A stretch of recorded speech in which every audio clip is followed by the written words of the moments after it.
Fala pessoal, tudo bem? Bom, a gente está aqui para falar em mais um episódio do IDTech.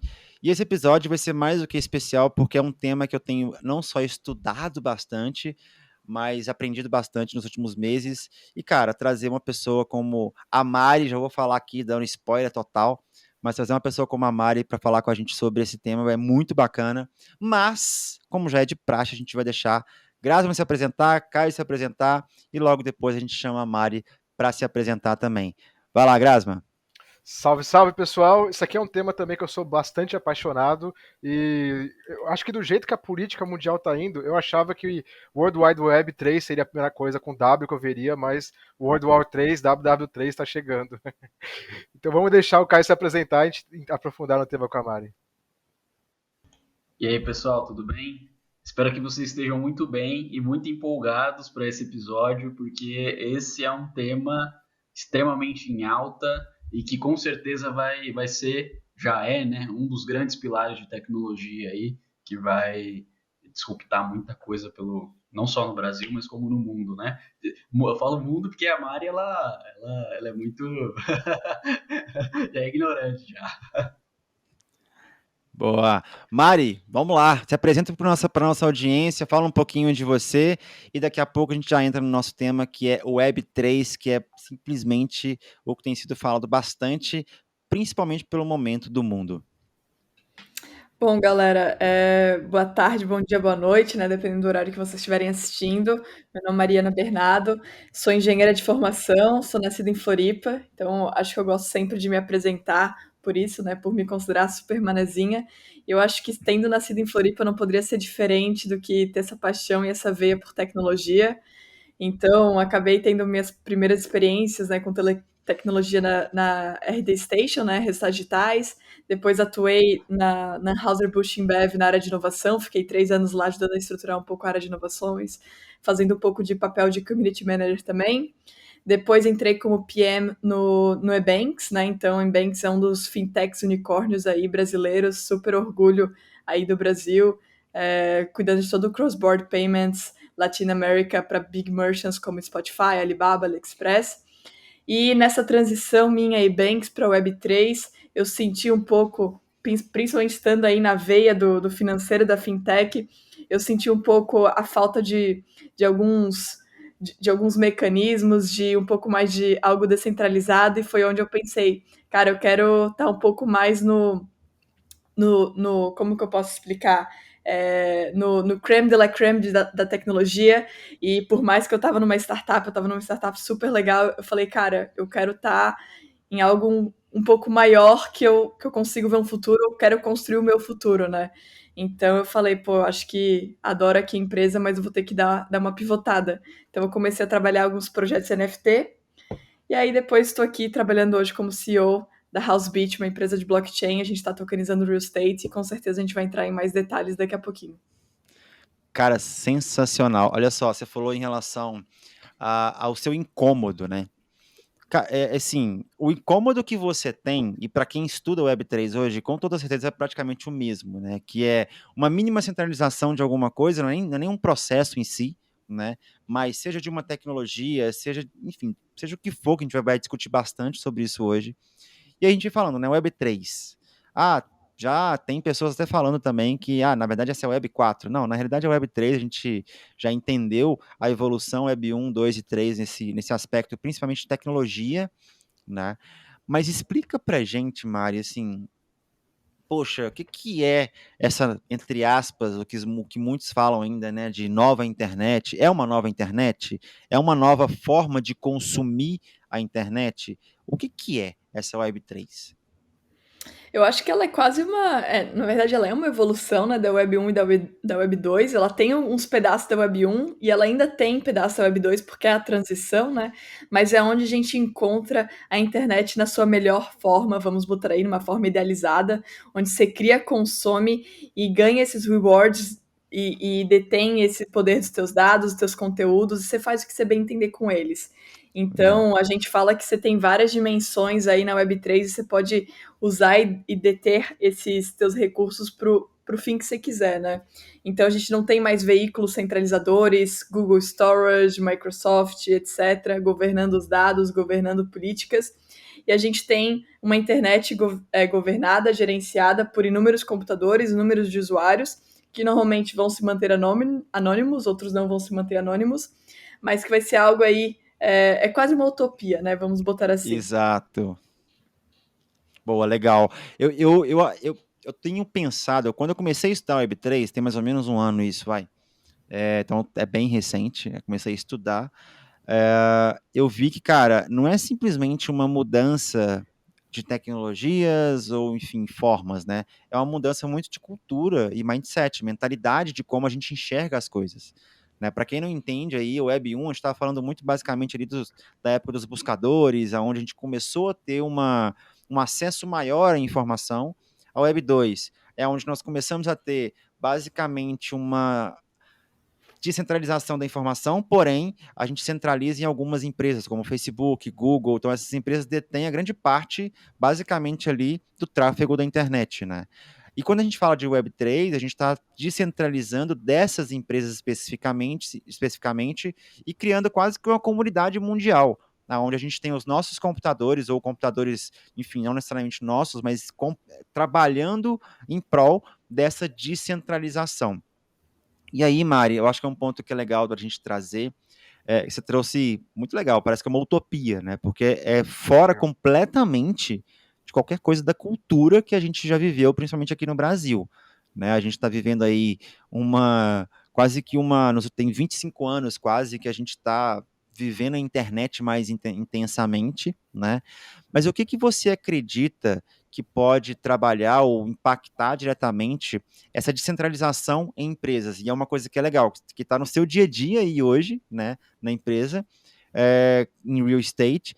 Como é que você enxerga o impacto dessa descentralização para grandes empresas ou pequenas empresas, principalmente? Eu acho que existem empresa e empresa, né? Eu vou dividir essa pergunta em quase que em duas respostas. Vou dar um exemplo Perfeito. da minha empresa e depois eu vejo como as empresas hoje no mundo vão ser, sentidas com essa transição e com essas DAOs, né? Essas organizações autônomas descentralizadas, como isso pode impactar todo o universo de empresas e meios de trabalho que a gente tem hoje. A primeira exemplo, a minha empresa ela ainda está organizada de uma estrutura normal, de corporação, de estrutura de governança, com investidores. Então, a gente tem uma estrutura normal de shareholders, né? Não é uma estrutura ainda de tokenomics. Mas, se a gente for ver que a gente está, principalmente no propósito e no produto que a gente está construindo, que é de real estate, é muito difícil eu transformar, principalmente uma indústria tão legada, em algo totalmente descentralizado do 0 para o 1, né? Eu preciso passar por uma transição e eu preciso fornecer também credibilidade e confiança. Então, sim, a gente imagina nesse path da Housebit, e eu imagino que todas as empresas hoje que estão tentando disruptar real estate, elas vão ter que passar por uma transição onde a gente vai ter, sim, ferramentas, sistemas um pouco de transição, que aí é onde vai entrar o Web 2, e a Web 2 vai ajudar a gente muito em vários aspectos. Exemplo, data storage. Hoje a gente precisa ter uma AWS da vida para rodar os servidores da Web3, porque a Web3 ainda não tem tecnologia o suficiente para garantir tudo que a AWS hoje consegue ajudar, tanto as empresas que estão se desenvolvendo, os protocolos, etc. Então a gente tem ferramentas de Web2 ainda atuando para ajudar na escala e no próximo desenvolvimento da Web3. Então, esse é o primeiro que eu imagino. A gente vai passar por alguns paths de transições, onde a gente ainda vai ter estruturas da maneira como a gente entende hoje, uma estrutura de uma empresa como a gente entende hoje, para gerar credibilidade, a gente conseguir passar por uma mudança mais descentralizada. Porém, o movimento que a gente vê hoje dessas DAOs, né, que são essas estruturas autônomas descentralizadas, é basicamente não tem histórico, né? Então, basicamente, você abre o leque para as pessoas de trabalho e oportunidades para o mundo inteiro, né? Então, basicamente, eu como uma DAO, não estou me importando com você pelo seu histórico, estou me importando com o que você vai agregar daqui para frente. Então, do time zero, você entrou, do time infinito que você vai estar trabalhando naquela DAO. E você não precisa estar exatamente numa estrutura fechada, você pode estar ajudando e cooperando com uma, duas, três organizações ao mesmo tempo, e você vai receber de acordo com o que você estiver executando. Então amplia muito o leque, né, de possibilidades para hoje as pessoas que trabalham em tech. E aí o que fica mais complexo, né? Porque vai entrar agora uma estrutura de tokens, né? Então as pessoas vão começar a receber e utilizar mais o sistema de cripto para receber seu salário, para receber suas remunerações, e elas não vão estar presas a uma empresa ou a um local, né? Então a gente tem o trabalho aí remoto e flexível muito mais escalado. E o segundo é que as pessoas vão estar olhando por propósito, né? Então, pô, a gente tem quase o start de uma nova era que a gente está tentando construir, que todo mundo está falando que a gente voltou para a década de 90, né? Sim. Na época que estavam construindo a internet, que agora a gente está construindo a Web3. Então, tem muito propósito por trás, que principalmente o público mais jovem, a geração Z, vai querer participar e vai querer estar nessa linha de frente, né? Então, assim, exatamente. Eu acho que as empresas hoje, principalmente as startups, e as grandes startups, tá? Facebook, Google, já perderam muito talentos de pessoas que saíram para participar dessa linha de frente para construir realmente isso. E não é. E o reward acaba sendo realmente quase que transparente, né? Tipo assim, horizontal, vamos por assim. Você não tem um presidente que ganha, sei lá, 10 vezes, 20 vezes, 30 vezes mais que você, e o lucro acaba sendo também proporcional ao salário dele, mas você tem as pessoas ganhando pelo que elas acabam executando. Então, acaba sendo um pouco mais recompensativo para as pessoas trabalharem numa DAO onde elas se sentem parte de um grupo.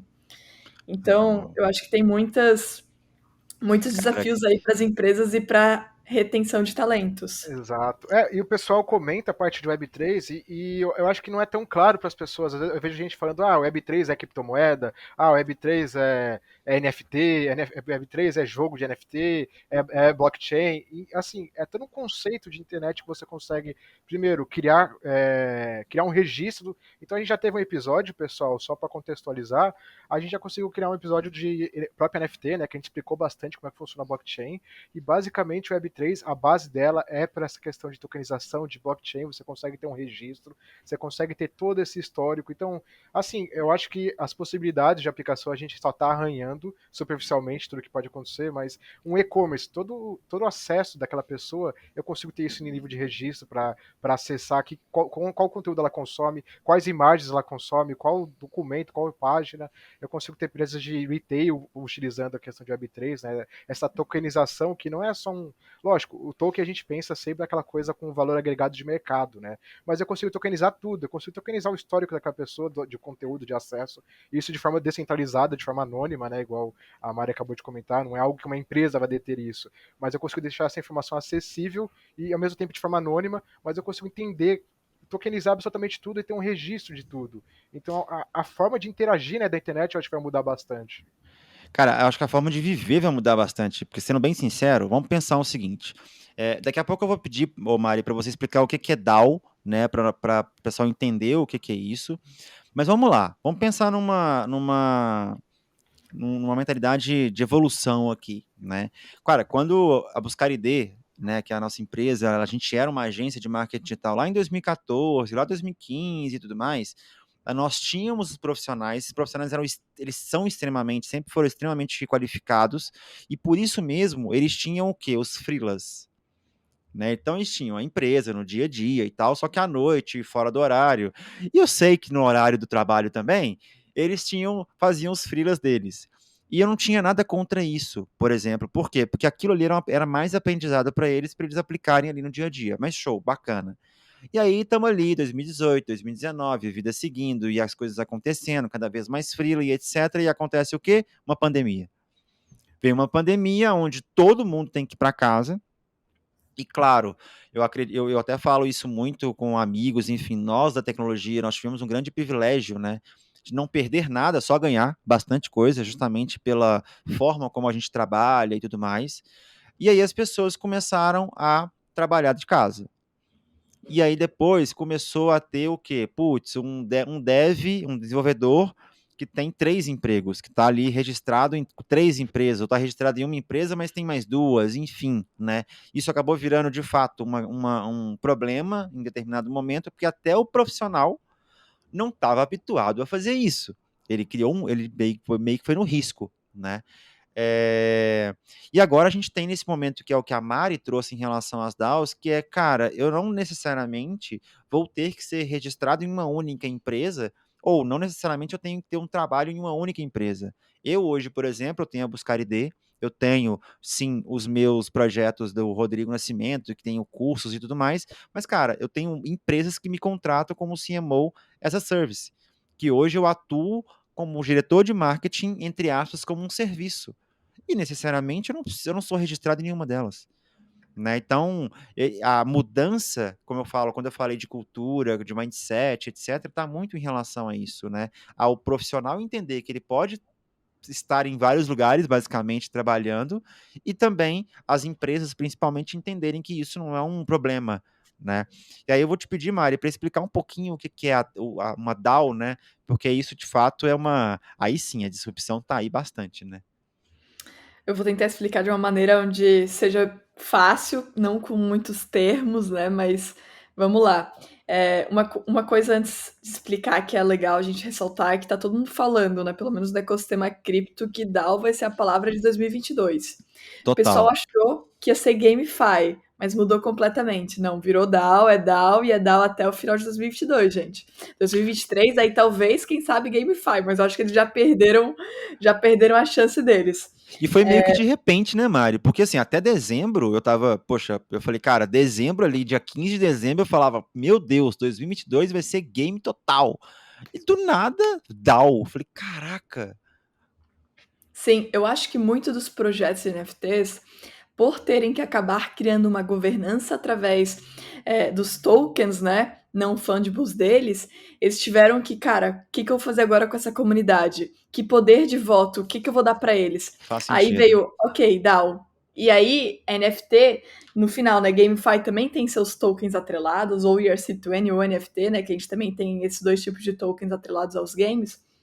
Mas eu acho que o boom do NFT fez o boom das DAOs também, que acabou incentivando todas as outras DAOs que criavam outros protocolos e outras ferramentas que acabam sendo suporte de estrutura para tudo que a gente vem criando aqui na Web3, né? Então, Legal. é meio que um ecossistema que se retroalimenta e se autoajuda, né? Mas, enfim, o que é uma DAO, né? DAO, mais ou menos, significa uma organização autônoma descentralizada. Normalmente, imagina uma empresa sem uma figura central, né? Toda aquela estrutura vertical que a gente tem. Imagina algo um pouco mais horizontal, onde tem um grupo, uma comunidade trabalhando em torno de um objetivo específico. Esse objetivo, esse propósito, ele é governado por algumas regras. Essas regras a gente pode entender que são os smart contracts, né? Então são regras automatizadas através de contratos inteligentes, que são contratos programáveis, né?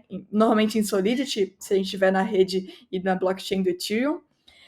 E a gente tem esses aspectos de governança, esses mecanismos que fazem com que as decisões acabam sendo tomadas em comunidade, utilizando também o mecanismo de consensos, que é quando a gente entra em consenso, há uma votação, a gente fala, beleza, vamos levar para frente essa ideia, vamos levar para frente essa decisão, e aí todos acabam se direcionando em relação a isso. É algo totalmente Normalmente as democrático. DAO...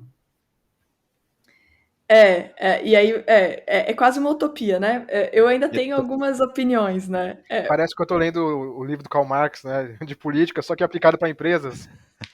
Exato. Só que aí, quando a gente começa a ver DAOs cada vez maiores, e até pessoas que eu conversei de DAOs extremamente grandes, você nunca vai ter uma utopia de democracia. Porque é normal as pessoas se acumularem em grupos para ter sinergias e conexões com pessoas, e isso acabar criando quase que uma interface de política, sabe? Então, no final, eu acho que a gente nunca vai ter algo totalmente descentralizado, porque o ser humano ele vai querer se unir em grupos, e ele vai, no final, tendem a querer um poder ou alguma influência, né? Então, eu acho que o normal a gente vai ter, sim, bastante coisa descentralizada, mas a gente vai precisar de um mínimo de organização para que as coisas não girem em torno do caos, mas que tenha um caos que seja construtivo. Então, muitas DAOs hoje a gente sente ainda um ar de politicagem, porque às vezes alguém quer levar um projeto para frente ou outro, e tem que tem que convencer, né, as pessoas de levarem e voltarem esses projetos para ir para frente. Então, isso era o primeiro pensamento que eu tinha também, e o segundo pensamento foi, ok, a gente ainda é ser humano, então, no final, vai ter um ar de politicagem quando uma DAO começa a crescer, e chega um número, e aí eu acho que essa é um número interessante a gente entender qual que seria o número X que a gente consegue ter algo totalmente descentralizado e não começar a criar grupos que tendem a criar influência entre si. Mas É como se fosse, então, uma empresa normal, só que sem uma regulamentação, e a regulamentação é a própria blockchain.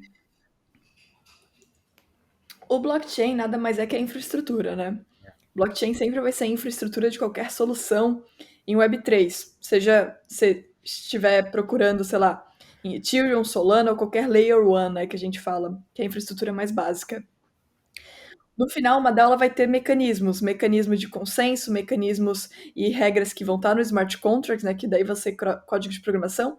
Mas sim, a ideia é que realmente tudo esteja um pouco mais organizado nessas chains e essas tomadas de decisão e ferramentas que consigam dar suporte para o desenvolvimento, comunicação e critérios de decisão dessa DAO.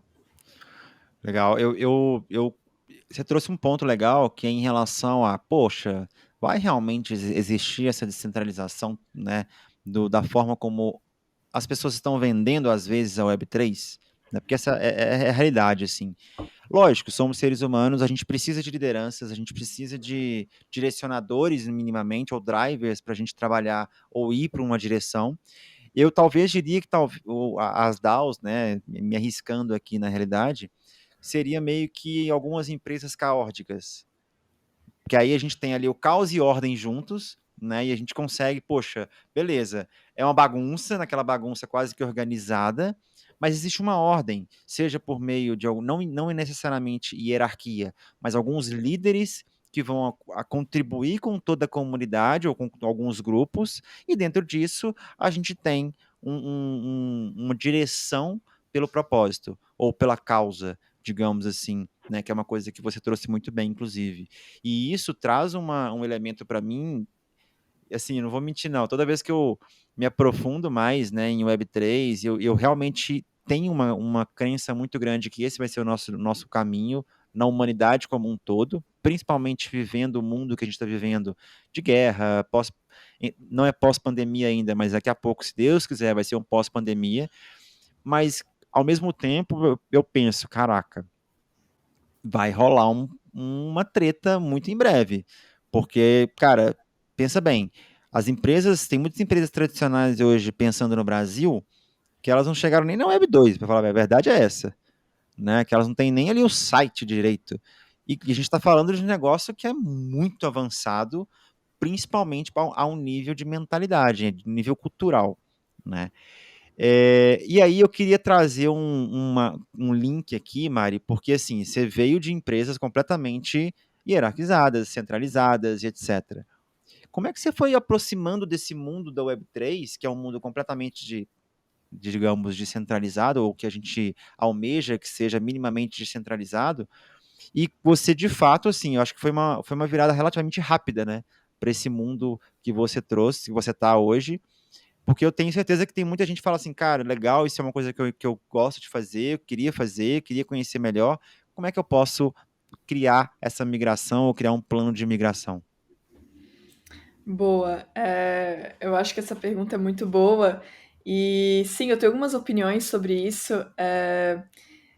Antes de eu ter entrado na Anheuser-Busch, na Ambev, né, eu já tinha passado por startup, então eu já tinha um pouco de ciência do que é uma estrutura que não era tão hierarquizada né, que não era tão, às Boa. vezes, engessada. Então eu senti um pouco falta disso quando eu estava na Ambev, e por isso que eu já estava assim, pô, eu acho que eu quero voltar para startup, quero um clima, né, um pouco mais, não leve, né, porque lá eu era da área de inovação, então acabava sendo leve, mas eu queria estar mais fazendo o produto final, né, então, É uma mais... coisa mais construtiva, né, Mari?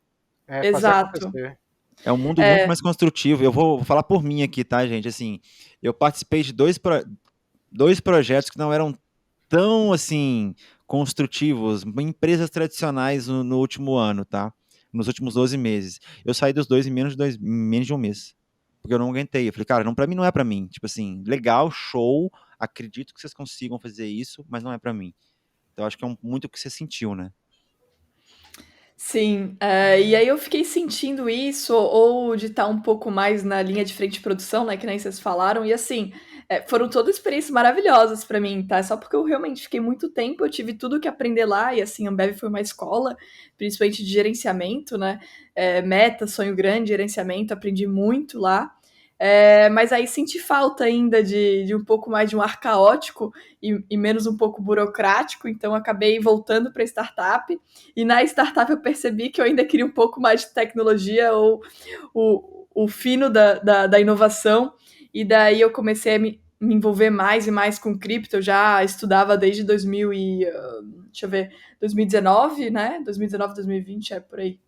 Mais ou menos esses anos eu já tinha estudado, já estava começando a investir.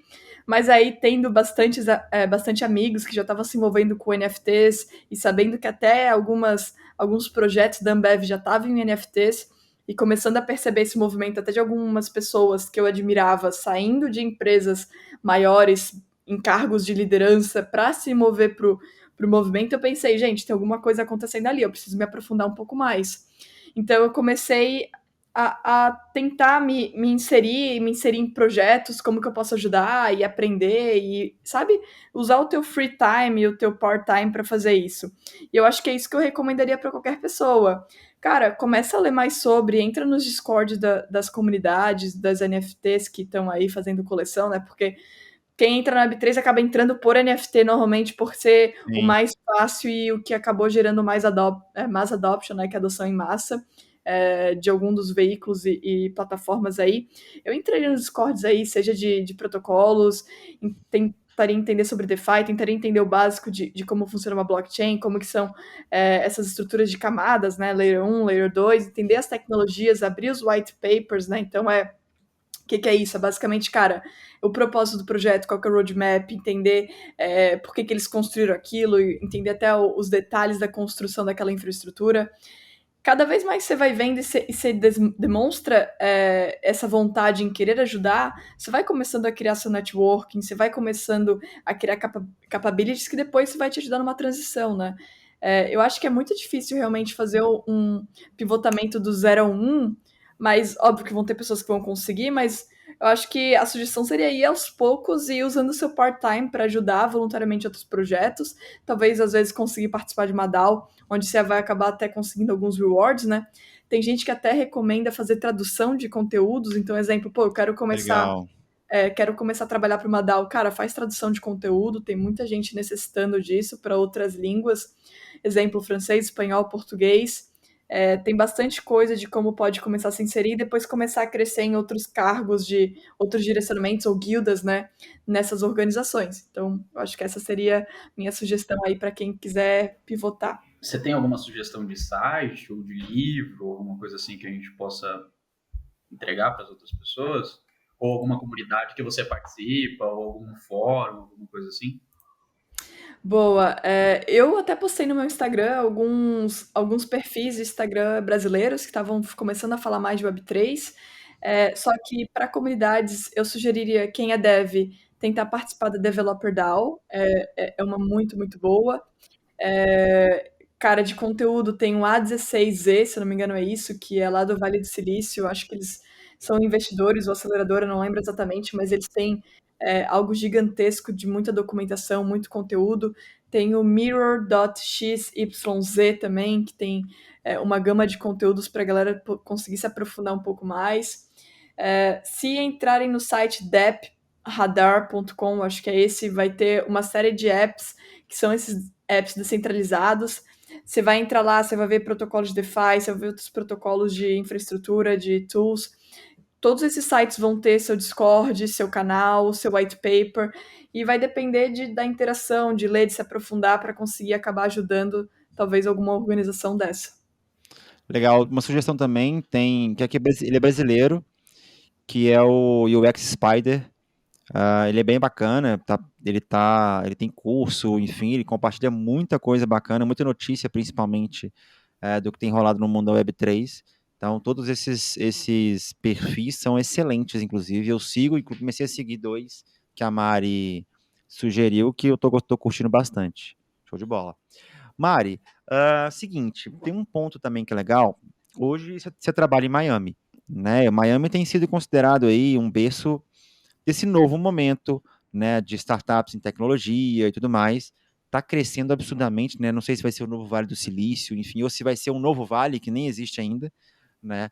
Mas a ideia para trazer aqui é o quanto essas empresas tradicionais, digamos assim, né, o que você tem feito na realidade que tem impactado bastante empresas tradicionais ou nem tem impactado ainda, mas como é que tem sido o seu trabalho hoje em Miami e qual tem sido os grandes desafios, né? Você trouxe um que é, poxa, real estate, cara, é um mercado assim, nativamente como tradicional. Ele está na 1.0 ainda, possivelmente, e trazer ele para 3.0 existe um esforço maior para essa evolução gradativa. Conta um pouquinho para a gente da experiência que você está tendo, principalmente dessa migração, né, do mercado que você está trabalhando hoje. Boa, eu até estava falando sobre isso com um amigo, é muito engraçado, né? Você constrói uma história, mesmo que às vezes não tão grande no Brasil, né? Mas tem seu valor, tem sua história, tem suas conexões. Você vem para outro país, é muito diferente, é quase se você estivesse começando do zero, né? Vamos botar Total. aí exemplo Anitta, que nem a Anitta estava falando. Comecei no Brasil, tive que construir mais 2 outras carreiras, mas enfim. Óbvio que tem muitas conexões do Brasil que auxiliam nos Estados Unidos, mas é quase que começar do zero. Você tem que começar contato, você tem que começar conexões, a tua trajetória vai ajudar, mas ainda não vai ser tipo uma trajetória aqui no país, né? Só que a comunidade, principalmente de Miami, tem muita gente latina, né? Tem muita Sim, diversidade aqui. Então, é quase se sentindo em casa e a comunidade é muito forte. Então, tem happy hour toda semana. O prefeito dá muito suporte para todas as iniciativas aqui da cidade. Então, meio que tem um departamento da prefeitura só focado em dar suporte e conversar com novas empresas que estejam pensando em migrar aqui para Miami. legal. A galera em si é muito aberta, e não só aqui, tá? A galera de cripto, no geral, é bem aberta e isso acho que tudo facilitou, sabe? Facilitou uma transição mais fácil, porque no final eu acabei mudando de país, de país, de empresa, de tudo, assim, né? Então, e a transição foi super tranquila, assim. O pessoal é super, super acolhedor. E o mais legal é que quando você pivota, principalmente desse jeito, não de país, mas de Web 2 para Web 3, né? Vamos botar aí nesses meios assim. O pessoal é muito tranquilo em entender que você está aprendendo e que você vai, vamos botar aí, vacilar em vários quesitos, né, e conceitos. Só que tá tudo bem, por quê? Porque eles sabem que quanto mais projetos, e mais projetos principalmente focados em real world problems, mais a rede inteira tende a se beneficiar, porque hoje o que a gente vê, principalmente DeFi, é DeFi gerando rewards para DeFi, né? Então, é um ecossistema de finanças que está baseado em cripto e não está baseado ainda em assets físicos, né? Então, principalmente quando a gente fala de real estate, o pessoal fica muito exciting, né? Porque eles querem uma aplicação real que consiga casar e trazer essa bridge, né, do mundo de cripto para o mundo real. Então, todos os projetos que principalmente tendem a ter um foco de real assets, o pessoal tende a valorizar muito e tende a dar muito suporte. Então, eu acho que essa é alguns pitacos aí da pergunta que você fez. Me avisa se eu acabei fugindo do direcionamento de alguma. Não, não acabou não, de forma alguma. Pode falar, Caio. Eu ia perguntar, você tinha falado que você tem uma empresa aí, né? Em Miami. Eu queria que você falasse um pouco o que você faz nessa empresa, qual que é o objetivo dela, até para você divulgar, né? Pra você dizer o que a sua empresa faz, ou até, não sei, vai que você está recrutando pessoas para sua empresa, ou às vezes você precisa de um cliente específico que a gente pode contribuir de alguma forma para que divulgue o seu trabalho, divulgue o que você faz, porque eu tenho certeza que muita gente não sabe o que você faz, e eu tenho certeza que grande parte das soluções que você oferece, elas são muito úteis para grande parte das empresas, elas só não sabem ainda, né? Então, é importante essa clarificação, né? O que você faz em Miami, dentro da sua empresa, como que você toca esse projeto, quantas pessoas tem dentro desse projeto, coisas assim. Boa. Acho que esse é um ponto super interessante. Acho que a gente pode ficar falando, acho que várias horas aqui sobre o Web3, um pouco de filosofia, teoria, política e tudo, mas vou explicar, exato, explicar um pouquinho aqui de Housebit, né? Então, comecei desde novembro do ano passado a trabalhar para uma empresa baseada aqui em Miami de blockchain. O A que que a empresa é gente faz? sua ou é de outra pessoa? Não, não. A empresa é de um grupo Tá. chamado Investel e Uhum, eles me contrataram para ser CEO da empresa. uhum, Então, o escritório fica aqui em Miami. Eu vou ter minha participação quando a gente gerar nossos tokens, né? Então, tokenomics, entendi, né? Então, entendi. entro como time de founders, mas por enquanto estou tocando a parte operacional da empresa. O que a gente faz? A gente está começando a tokenizar real estate, só que a gente está trazendo isso como uma camada de tecnologia acima de leis real estate, né? Então, onde que todas as empresas geraram problemas até hoje para solucionar real estate? Eles Rapidinho, partiram do só entre princípio. parênteses, a gente falou muito de real estate aqui, mas a gente não explicou para a audiência o que é o real estate. Então, antes vamos explicar o que é o real estate e você continua na explicação do que você faz dentro da sua empresa. Boa. Real estate é o mercado imobiliário, né? O famoso. Agora os termos estão todos em inglês aqui comigo, gente. Eu Meu vou Deus. traduzindo, pode ir falando. Não, condomínios, casas, né? Que aqui a gente chama de single home family. É, aqui também tem cooperativas, que acaba sendo prédio, só que com outra estrutura organizacional. E basicamente é quase o mesmo mercado da Loft, né, no Brasil, do Hum, Airbnb, é esse mesmo setor, né? Então, só para clarificar cada Show, vez mais para o agora sim. pessoal do Brasil. Boa. Então, real estate é o que a gente acaba focando e é um mercado trilionário, né? Quando a gente pega o TAM dele mundial, eu acho que é um mercado de 3 trilhões de dólares, alguma coisa assim, em assets, né? Só nos Estados Unidos, em Miami, se eu não me engano, foram 70 bilhões, se eu não me engano, girados em 2020. Não em 2021, acho que não saiu esse dado ainda, mas em 2020 teve alguns bilhões de dólares girados aí em transações.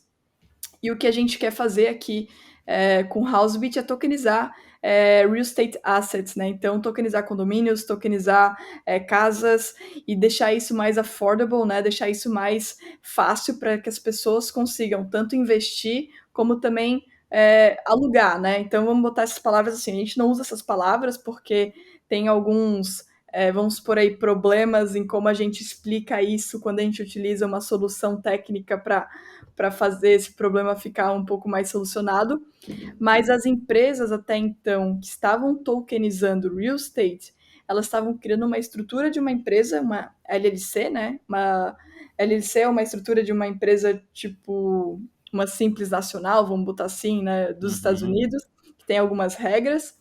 Só que eles estavam tokenizando essa empresa e criando, comprando, né, sei lá, um apartamento, comprando algum condomínio e botando embaixo dessa empresa. E eles tokenizavam os assets dessa empresa. Então seriam tipo stocks, né? Ações. É isso O que eu que ia a falar, gente é como se fosse ações de uma casa, só que de uma maneira tokenizável, de uma maneira mais digital, né? Seria isso? Isso é o que as empresas estavam fazendo, exato. Eles estavam montando uma empresa, comprando um ou dois ativos, e aí gerando shares, gerando ações dessa empresa.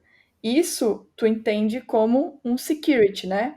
Que é um token de security, que é como se no Brasil, se estivesse fazendo isso, teria que passar pela aprovação da CVM.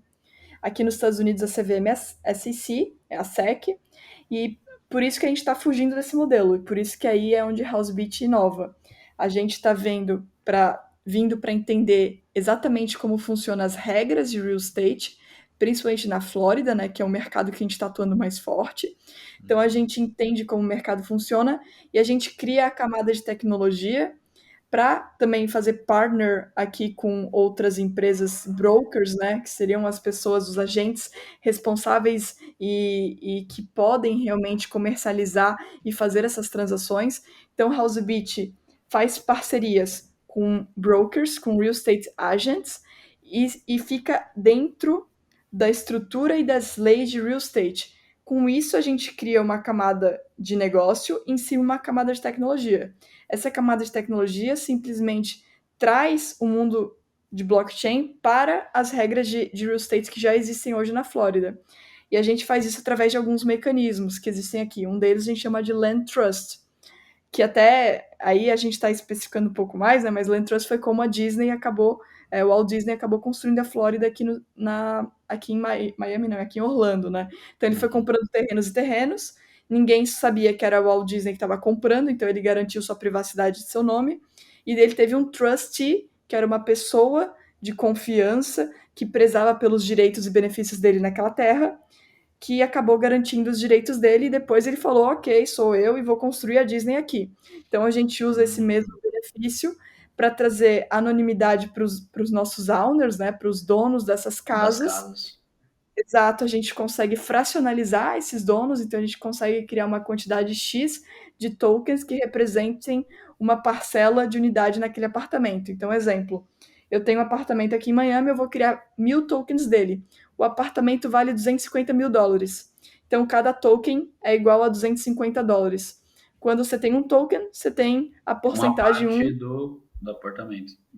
Mas quem que Exato. E mora no aí, apartamento? Se você tiver um token para cada pessoa, quem que poderia morar no apartamento? Ou o apartamento ele fica alugando e parte desse aluguel é distribuído pelas pessoas que têm os tokens do apartamento? exato. Aí você tem duas opções.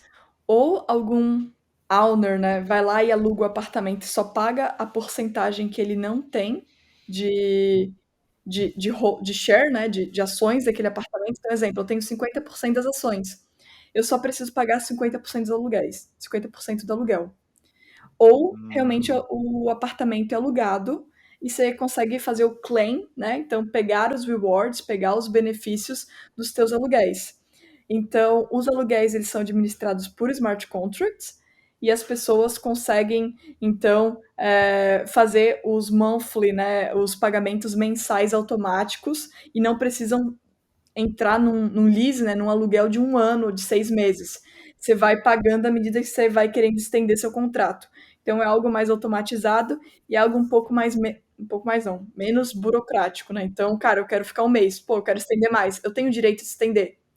Então, tá funcionando por enquanto desse Você jeito, tem muita coisa para facilita ajustar. muito, né? Você facilita muito a compra, o aluguel, a venda. É tipo literalmente uma facilitação de imóvel, né? Isso é genial, genial mesmo. Muito legal. É difícil de explicar, Não, principalmente. ficou claro, porque é não, mais ou Ficou menos claro, como se ficou você claro. tivesse, tipo assim, se você tivesse um aluguel e você conseguisse fracionar o dono desse aluguel em várias pessoas. A diferença é que você não teria um contrato, tipo assim, eu tenho um apartamento e eu tenho no contrato o nome de, sei lá, 1.000 pessoas. Não, esse contrato ele tá feito num contrato digital, né? Ele não é um contrato físico e através desse contrato digital você consegue distribuir o que a gente chama de tokens, né? Que são as moedas de o que representa cada parte daquele apartamento que é distribuído entre as pessoas. Então, pelo que você explicou, você consegue morar no lugar, aí você tem 50% dos tokens, você paga os outros 50%. Ou se você não quer morar, você só recebe a quantidade que você quer, né? Então, bem legal, você atrelou os dois mundos, né? O mundo digital dentro do mundo real estate. Muito, muito legal mesmo. e cara, assim, é meio que um Bumba Meu Boi de tudo que já existe hoje, né? Um Airbnb com não sei o que, com não tá. É um negócio muito legal, só que de uma Um fundo forma muito imobiliário. mais. Só que de uma forma muito mais simplificada, né? E essa simplificação, só pra. Assim, posso estar falando bobagem aqui, a Mari vai me corrigir se eu estiver falando bobagem, tá, Mari? Pode dar uns tapas aí. Tá bom. Mas, basicamente, já existe isso no mundo, obviamente, né? De uma certa forma. Talvez talvez em uma escala infinitamente menor. Mas, por exemplo, sei lá, vai juntar eu aqui com o Caio, com a Mari e com o Grasma, a gente compra um lote e constrói um prédio ali. Beleza. Isso já é uma coisa muito natural, inclusive aqui no Brasil, principalmente. E aí o que acontece naturalmente, sei lá, são 8 apartamentos. Eu posso pegar um, a Mari pode pegar outro, o Caio pode pegar outro, ou a gente pode vender tudo e dividir por 4. Só que a grande questão, pelo que eu estou entendendo que a Housebit ela tá começando a proporcionar poxa, eu posso pegar um determinado local, tokenizar esse local e, consequentemente, a gente vai poder vender isso para muito mais pessoas de uma forma muito mais rápida e simplificada pela blockchain. E aí, se vai vender, se vai alugar ou algo do tipo, isso já é distribuído automaticamente. Né? Então, isso acaba simplificando algumas práticas que já acontecem como essa E eu achei muito incrível como que vocês estão hackeando, que a ideia, pelo que eu estou entendendo, inicialmente é hackear a legislação, a regularização que existe atualmente, para que consiga facilitar e simplificar o trabalho, enfim, que vocês fazem hoje. E hackear, lembrando, né, gente, não é uma coisa negativa, é uma coisa basicamente você pegar tudo que está ali e criar, entender processo a fundo para você melhorar, enfim. Mais ou menos isso, Mari? Falei bobagem ou não? Não, tá certo, porque hoje o que a gente vê das soluções também que já existem, principalmente nesse modelo que eu falei para vocês de empresa, por mais que elas estejam dentro, né, do que eles entendem de share de uma empresa, é um processo muito burocrático, você tem algumas restrições de público ou de abrangência, você tem que passar por um processo de Isso. aprovação, então a tua liquidez você perde nesse processo. E, cara, é ainda real estate, sabe? Por que eu não Sim. posso transformar real estate de uma maneira que eu posso fazer negócio se eu for num cartório? Então, a gente está tentando trazer essa liquidez e também essa borderless, né? Não realmente ter tanta fronteira de país, ser algo muito mais permissionless, né? Que é um dos princípios da blockchain também, que é tipo assim, cara, qualquer pessoa vai ter permissão de acessar esse protocolo, esse sistema e esses tokens, e não tem alguém tentando centralizar. Mas que nem eu falei, a gente está num path, né, de descentralização, que no Sim. começo vai ter que ter algumas figuras centralizadas para garantir a credibilidade do sistema funcionando. Grasman, antes de você perguntar, Mari, seria muita burrice minha falar, por exemplo, que seria quase que comprar uma ação de um real estate? Não é tanto. Eu digo pela facilidade, pela forma como é conduzida hoje uma compra de ação, enfim. É quase que abrindo real estate para um stock market, onde toda empresa Isso. é um prédio, né? E aí, ou não um prédio, mas é um apartamento. Eu acho que a gente só não trata desse jeito, porque realmente, cara, no final é real estate. E é tipo assim, é só porque a gente não entende real estate desse jeito. O modo como a gente entende real estate é muito legado, né? É que nem É, assim, quando você fosse falar que existiria Uber. Você ia falar o quê? Tipo, mas você vai alugar um Uber? Não sei, sabe? Como as pessoas tentavam explicar Uber naquela época, mas que ninguém comprava a ideia. Então é basicamente, eu acho que precisa criar um novo padrão para que a gente entenda que não é que nem X, é isso agora, sabe? É só um novo meio de a gente transacionar e fazer o estate acontecer. perfeito. Boa. Eu fiquei com uma dúvida em relação a esse processo, né? Tentar fazer a pergunta sem ficar muito técnica, mas para essa comercialização desses tokens de apartamento, do real estate que você comentou, é uma moeda, é um token gerado próprio para isso, ou seja, você gera uma criptomoeda para aquele real estate, ou é uma moeda mais abrangente como Ethereum, como outras moedas de mercado? Eu acho que no futuro eu digo até muito próximo, a gente está trabalhando sobre isso, a gente tem um utility token, que daí vai ser Boa. realmente a moeda da plataforma, mas hoje a gente tem dois tipos de standard para cada apartamento, para cada unidade, para cada ativo, né? Então a gente tem os padrão ERC20, que são os padrões fungibles, né? Que é a mesma estrutura de um Ethereum, de um Polygon, que um para um, né? Então a gente consegue fazer essa divisão de uma moeda. E a gente tem a NFT, né? Que é o Non-Fungible Token. A NFT, ela vai ter o poder e esse critério de, cara, eu tenho o direito de ocupar essa propriedade. Então eu comprei a NFT, eu tenho o smart contract que rege ela, eu tô fazendo posse dela, eu posso lá. Até no futuro a gente brinca, né? Que o nosso public key vai ser a chave de abertura da casa. A gente brinca com isso. Mas eu tenho NFT, eu posso ir lá e posso morar na casa, vou passar por um processo de KYC, né? Que é Know Your Customer, só para ter garantia que a pessoa vai poder participar daquele condomínio, não tem nenhum aspecto infringível ali, né? Que a gente sabe de anti-money laundering, algumas coisas assim. Uhum. Mas, e a gente tem esse smart contract que governa essa NFT.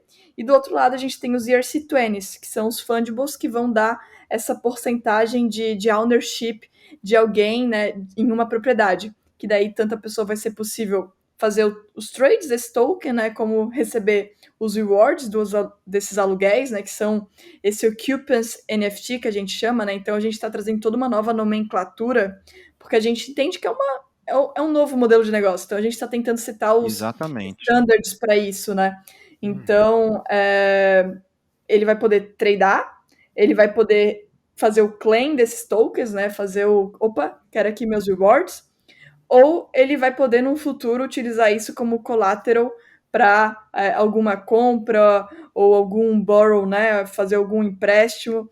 Então, esse aí, quando a gente comprovar a liquidez dos tokens, um terceiro passo e um próximo passo é realmente fazer esses tokens gerarem collateral para as pessoas. Boa. Legal. Ao mesmo tempo que eu vejo que, cara, eu acho de verdade, eu fico muito feliz quando eu vejo que esse mundo está começando a acontecer e vai acontecer inevitavelmente, mesmo que daqui a pouco a gente tenha mundos paralelos, digo, o mundo atual que a gente vive ali, hierarquizado e tudo mais, e um mundo, entre aspas, descentralizado, me preocupa um pouco, porque assim, pô, vamos lá, 99% da população mundial talvez aí não está preparada para esse mundo, né? Então esse é um ponto que é muito preocupante.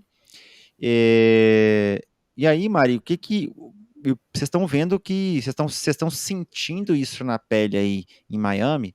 Mas o que você está vendo como o maior desafio para vocês enfrentarem esse novo mundo, digamos assim, ou esse novo formato que é um novo business, é um novo modelo de negócio, é um novo tudo novo, né? Essa que é a verdade.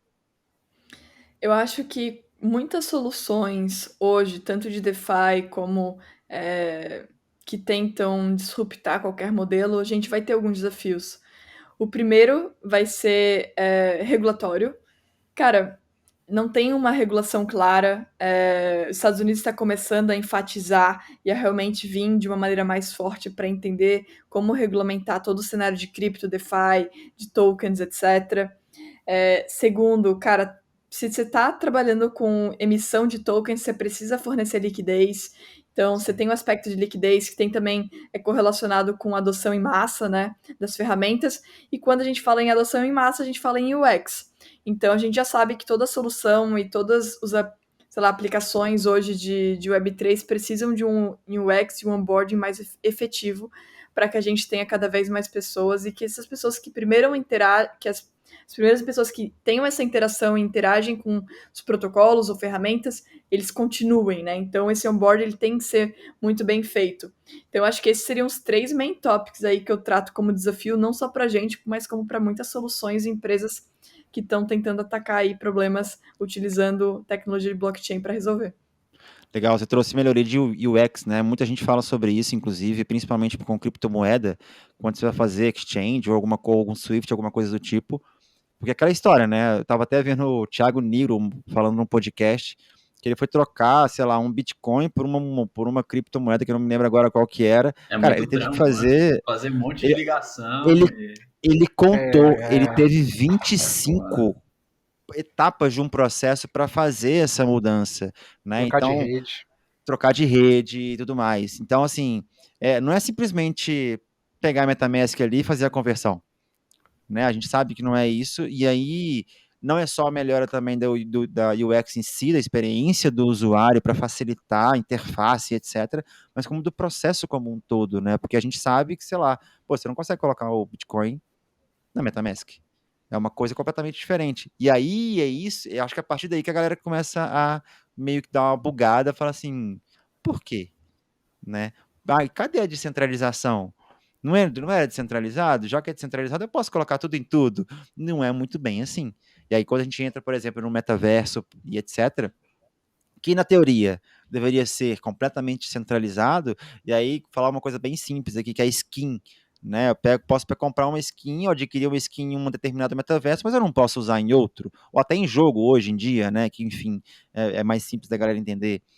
Então, assim, eu acho que isso é um ponto legal de trazer, agora um pouco para o marketing, tá? A galera tá preocupando ainda em compra de mídia, Facebook Ads, Google Ads, etc.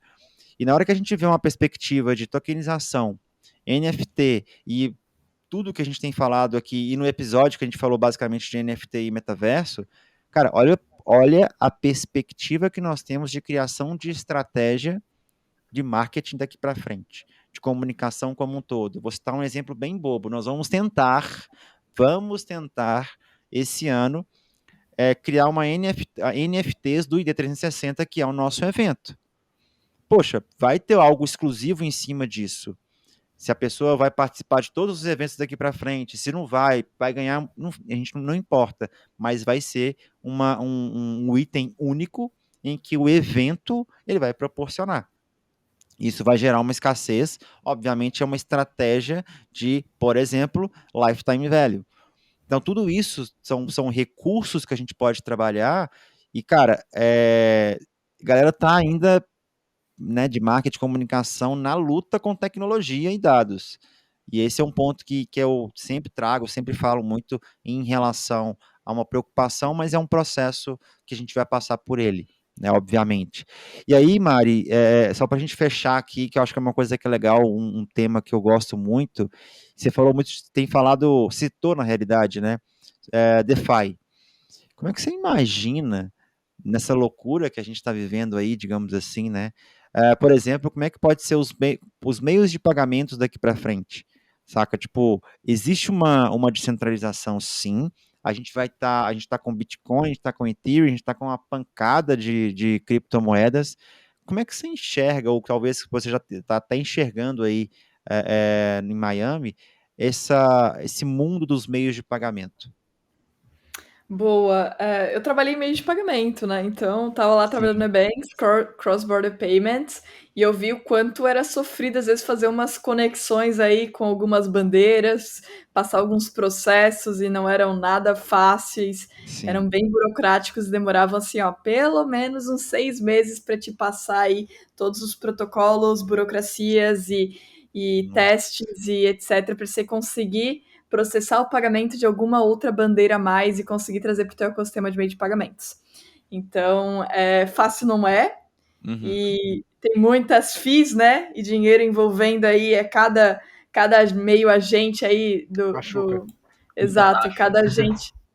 cada agente aí nessa transação tem bastante uma mordidinha ali do byte no final. E, cara, eu vejo e já tô vendo o movimento de muitas empresas, até mesmo empresas assim, acquirers, sub-acquirers, tentando trazer cada vez mais com que meio de pagamento seja possibilitado em cripto.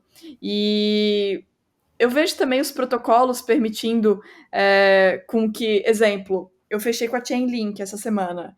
Chainlink é o que vai conectar os dados off-chain e on-chain, né? Então, eles têm a moeda deles, que é o Link, e o meu pagamento e o contrato com eles, eles vão emitir um invoice e eu vou pagar com eles em Link. E vou receber as instruções desse pagamento e vou acabar pagando eles na moeda da plataforma. Então, eu acho que cada vez mais as empresas vão tentar criar o seu próprio ecossistema e tentar cada vez mais influenciar com que as pessoas utilizem suas moedas, e no final, talvez, a gente vai ter até uma moeda central que vai ser a moeda de troca por todas essas moedas de organizações, né? Que é o que a gente já tem com algumas stablecoins, né? Que é o mais estável que a gente vai ter hoje no mundo cripto. Eu vejo essas soluções têm muito que trabalhar ainda. E, exemplo, a gente não pode ficar dependendo de uma MetaMask, pelo menos não na experiência que hoje ela promove. E a pessoa vai ter que gravar a palavra-chave, vai ter que gravar o recovery phase. Aí a pessoa tem muito dinheiro na carteira dela, perde. Pô, a gente tem muito problema ainda para ser resolvido que antes os agentes centralizadores ajudavam a gente a resolver. Tinha seus prós, tinha seus contras, mas tinha alguém no final do dia para ajudar a resolver. Uhum. Quando a gente vai para algo descentralizado, você é responsável pelas suas buchas, né? Então, não tem muito o que fazer. Então, a gente tem algumas perguntas a serem resolvidas, respondidas e priorizadas. Eu vejo que o mundo está se encaminhando para cada vez mais permitir meios de pagamentos que sejam mais baratos. Exemplo, hoje o meu aluguel eu transfiro pelo Crypto.com e eu não pago nada. Não pago nenhuma Animal. FII. Eu só transfiro ali o Crypto.com, transfiro, eu também recebo em cripto. Então, meu dinheiro tá safe aqui comigo. E hoje as pessoas do ecossistema estão tentando, assim, skin the game, né? Tipo, sentir na pele. Pô, eu tô aqui, deixa eu usar desse jeito. E aqui nos Estados Unidos também eu vejo que é muito mais fácil achar soluções que estejam fornecendo cartões e borrows e empréstimos e tudo com cripto, né? Então trazendo mais utilidade para as criptos que a gente tem como meio de pagamento no nosso dia a dia. Então eu mesmo tenho 3 cartões aqui em casa. Eu tenho o Block Card, que é do Unbanked, eu tenho o Crypto.com, que é um cartão de débito, e eu tenho o BitPay. Então eu tenho 3 cartões de cripto, os 3 têm suas peculiaridades, mas a skin the game e facilita muita transação. E no final do dia vão ter ainda suas fees, né? Mas, como eu falei, é a transição que a gente vai ter que passar. A gente vai ter que aceitar algumas coisas até a gente achar modelos que sejam seguros para a gente seguir e que todo mundo esteja confortável com. Legal, legal. Cara, é um mundo novo, a gente já sabe que não tem resposta certa, essa que é a verdade, né? Eu acho que a melhor definição que você trouxe, skin in the game, a gente sentir ali, né, como que a coisa acontece, apanhar, sentir a dor de fato, para a gente ir melhorando. Grasman, você quer falar alguma coisa? Eu queria ter uma última pergunta antes, que é, assim, ela trouxe uma aplicação que é muito diferente, tem pouca gente falando, né, real estate, a parte imobiliária, e eu tive até a oportunidade, semana passada, de conversar com uma empresa que faz tokenização de commodities. Então, produtos de agricultura, de agropecuária, e assim, o pessoal fala muito, às vezes, só de jogo NFT, fala muito só de criptomoeda, e não percebe essa transformação do mundo real como um todo, né? E a minha pergunta para a Mari é, quando você bota a cabeça para dormir no travesseiro e começa a pensar assim, nossa, quais aplicações que poderiam existir no mundo, igual real estate, commodity, o que vem na sua cabeça, assim, sua visão de aplicações que hoje ninguém fala, para a gente trazer sua visão, e assim, porque realmente a imaginação é o limite, né? E o que vem na sua cabeça quando você fala de aplicações não exploradas ainda? Eu acho que da maneira onde a gente consegue ver que o blockchain vai ter suas aplicações, a gente vai conseguir ver o valor, né? Então, a gente precisa de dados, dados armazenados e histórico de dados de uma transação ou dados logísticos. Cara, a gente tem valor nessa cadeia, né? Exemplo, a gente precisa de histórico de autenticidade. Então, cara, tudo que transite hoje em cartório, pô, vai ter seu valor.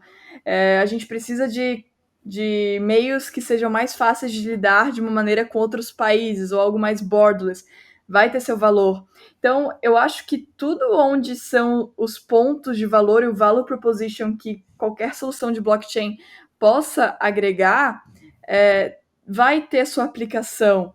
Eu acho que a gente fala que tem 2 tipos, né, de movimentos de NFT. O NFT 1.0, que foi focado em imagens, modas, fashion e games, e o NFT 2.0, que é onde o pessoal vê que as pessoas vão sair dessa primeira aplicação que foi a mais rápida de ser perceptiva esse valor, e ir para aplicações um pouco mais do mundo real. Então, não só real estate, mas carros, commodities, que nem você falou, e muitos outros aspectos que dá para a gente trabalhar com, vão ser mais abordados, mas a tecnologia ela precisa passar por sua evolução e sua maturação e também seu critério de curva de adoção, né? Então foi normal e eu acho que está sendo normal.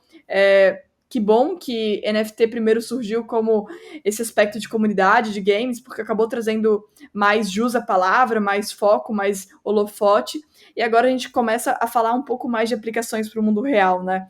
E eu acho que a única coisa que eu tentaria entender é assim, realmente, onde que é a minha solução, onde que essa tecnologia agrega valor para o meu negócio, e não simplesmente, eu quero botar por botar. Uhum. Porque tem muita gente fazendo isso, né? Pô, é uma buzzword, e se eu não fizer, eu tô ficando por fora.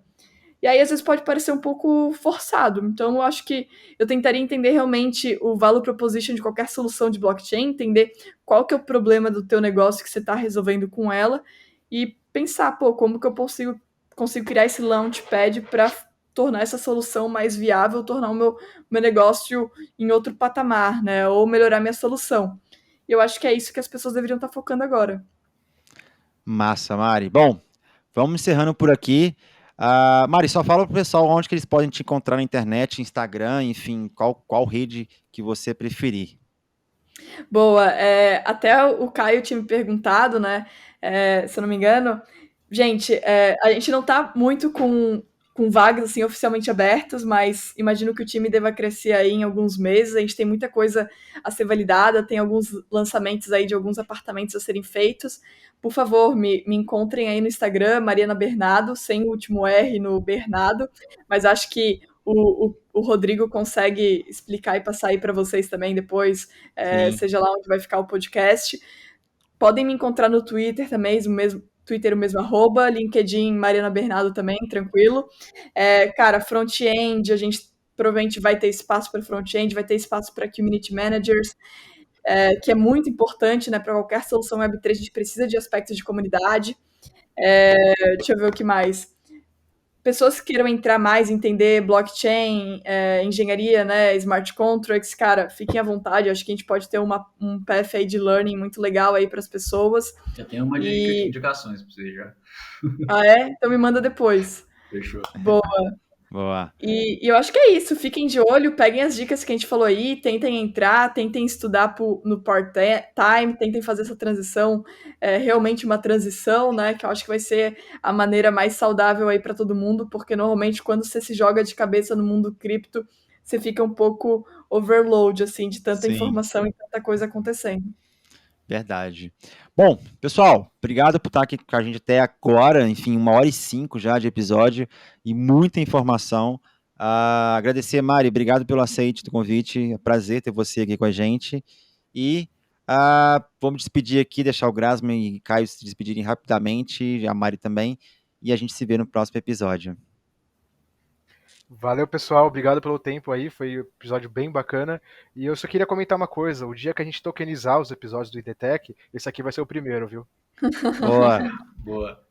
Galera, espero que vocês tenham gostado do episódio. A Mari é uma pessoa incrível, né? Como vocês podem ver.